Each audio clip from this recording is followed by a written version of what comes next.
guys, it's Julio. Hope you're having a great day. This week I'm talking about performance anxiety, especially as it relates to competition. I've got a couple of fighters that I'm getting ready for MMA fights as well as for Jiu Jitsu tournaments. And the biggest issue I see in competition, and the thing that makes it the least fun for everybody, is the anxiety of competition. You get to the venue and all of a sudden you got to use the bathroom and you're all tense and your stomach hurts and you don't know what's going on, especially for people that just start out, right? So getting past that scary part of competition, even though that's part of why you do it, the excitement of it, the adrenaline, it's definitely part of it for a lot of us. The challenge of getting past that other person, of testing your skills, all those things are involved, but the fact is the anxiety that we develop about those things, even though it's something that we actually want to do, is based on the fear of disappointing other people and the fear of our ego taking a hit. All too often, I think athletes, we connect who we are as people, and we kind of build our ego based on our athletic prowess. I remember when I first hurt my knee when I was a brown belt in judo. I had been a brown belt for a while, and I hurt my knee, and I was out for 9 months. And at first I felt crushed. Until then I felt like a Superman. I'd always been pretty athletic, and I was always pretty strong, and I was doing well at tournaments, and it was kind of a crushing blow to know that an injury like that could happen to me. And it felt like the end of something, but what I did that helped me through that time a lot was I focused on something else. I wrote and produced a play that I'd been working on and did some acting, and that helped me get out of that funk that I was in for a bit because of the injury. I was lucky enough to have something else in my life that I love. So you need to be diverse. You need to have more than just what you do as an athlete, because your body will eventually break down as you get older. It's going to be tougher to keep up. You're going to have some injuries. Hopefully you work hard and you do what you should do, but especially as a masters competitor, you're not going to be that person that you were. You're just not. And that's one of the cruel things people say about sports, right? As you get closer to mastery, your physical ability decreases, and suddenly the younger guys are starting to beat you, and they're starting to move faster, and you're not reacting quite as fast as you would like. And we've all got to accept that. I mean, for me, embracing the reality of my mortality was an essential part of my development as a human. Meditating on death, meditating on not being here anymore. If you've ever done a float tank before, I highly recommend it. A sensory deprivation chamber, they're incredible. But acknowledging the fact that at one point this will all be gone.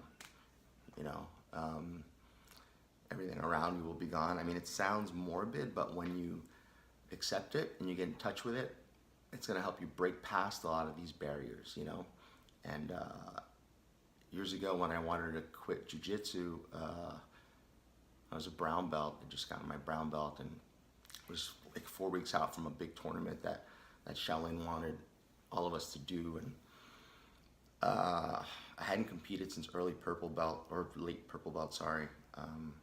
And I had tons of injuries. My knees were popping out of place constantly. Shaolin would have to pull my leg to pop it back in, and then I'd jump right back on the mat. And it was just years of beating up my body in judo and in bodybuilding, even before I got my first stripe as a white belt in BJJ.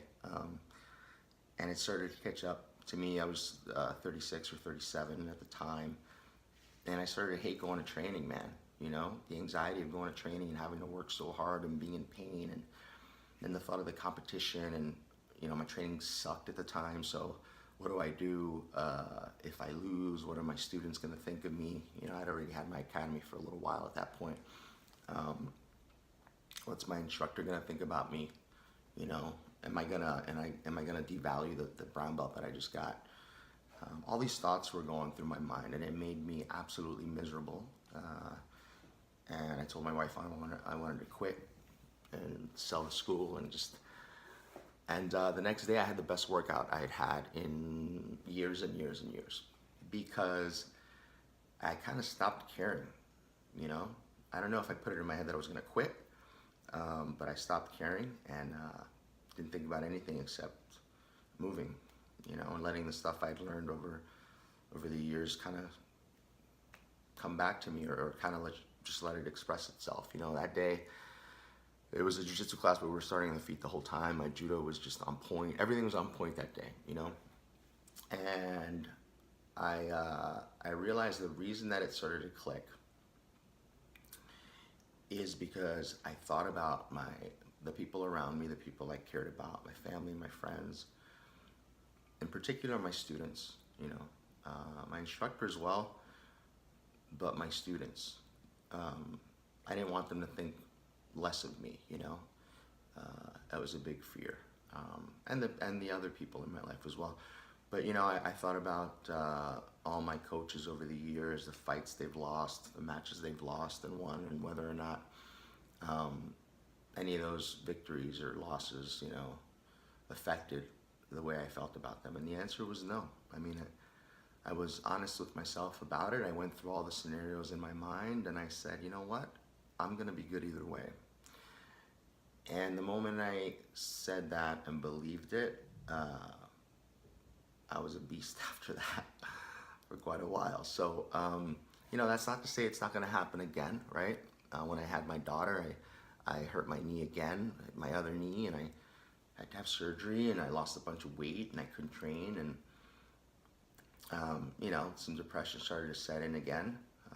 But again, you move on, you write it out, and it's really a test of your love for the sport, whether or not you work to get back there. You know, it's easy to say, okay, well, when I get back from this injury, I'll start rehab, or I'll start this, or I'll start that, and never get back on the mat, you know.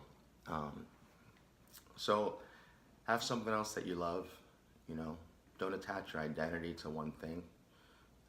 For me, it was also super drastic, probably even more of an ego kind of thing than it was for me in jiu-jitsu, because when I started bodybuilding when I was like started lifting when I was 13, started competing when I was 14.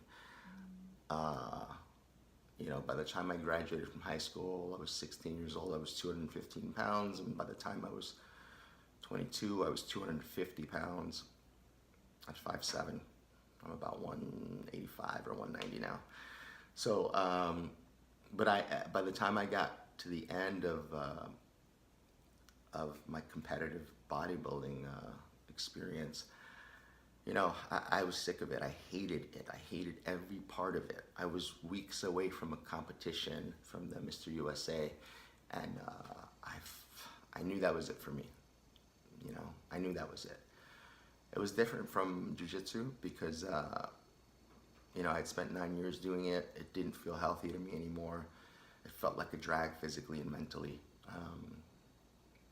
And for me, it wasn't. I knew it wasn't my purpose anymore.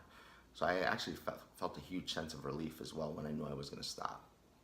And after that tournament, I stopped. But then I started to look like a normal person. And the identity I'd had for 9 years, and the idea that I was going to pursue this endeavor in that other sport, that was gone.